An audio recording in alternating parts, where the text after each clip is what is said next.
Welcome back to Torah in 10. I'm Jody Burkell, and I'm so happy to be with you again. What's the life-changing idea Rabbi Sacks of blessed memory teaches us this week? We tend to become what our friends are. So choose friends who are what you aspire to be. Here's where we're at. Moses has had enough. You know that feeling when your kids complain again about dinner or roll their eyes at the lunch you've just prepared? And that's me speaking with just 3 kids. Imagine that, but times 3 million. Oi, that's what Moses is dealing with. The Jewish people are yet again complaining about food. This time, though, they're not hungry.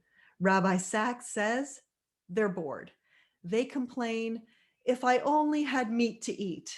We remember the fish we ate in Egypt and the cucumbers, melons, leeks, onions, and garlic.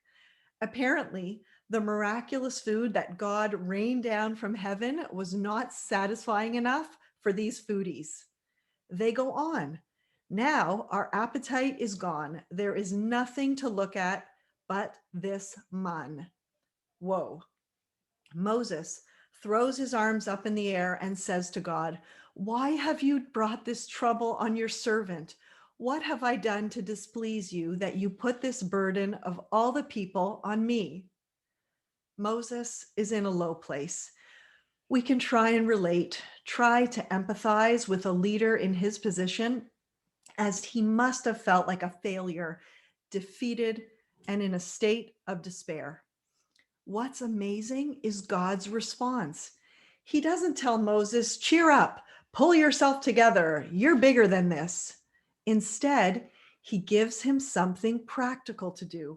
God says, gather for me 70 of the elders of Israel, and I will take some of the spirit that is on you and put it on them, and they shall bear the burden of the people along with you, so that you will not bear it all by yourself.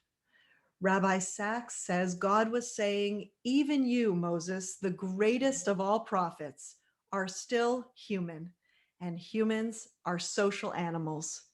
Enlist others, choose associates, end your isolation, have friends. At this low moment in his life, God himself is speaking to Moses as a friend. Not only is God the creator of the universe, the supreme power, he is also a friend. And that is what Moses discovered in this parsha. Friends matter. They shape our lives. Our sages believed that good friends help us become good, and bad friends do the opposite. They taught, make for yourself a mentor and acquire for yourself a friend. Before I learned this from our sages in Pirkei Avos, I sang my heart out to Carole King and James Taylor. Not sure which version I prefer, but their message was the same.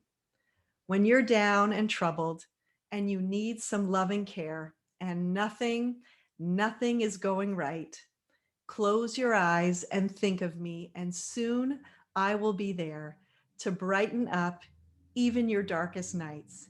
You just call out my name, and you know wherever I am, I'll come running to see you again. Winter, spring, summer, or fall, all you've got to do is call, and I'll be there. Yes, I will. You've got a friend.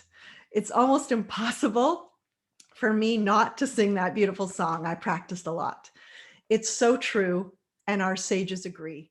Our journeys in life are not meant to be traveled alone. Judaism teaches us the importance of having friends, and not just any friends, friends with certain qualities. Acquire for yourself a friend means we need people in our lives who have our best interest in mind, who will encourage us to grow and bring to the world the gifts and talents that only we can. If COVID has taught us anything, it's the value of human contact. It's not simply a want to connect face to face, it's a need.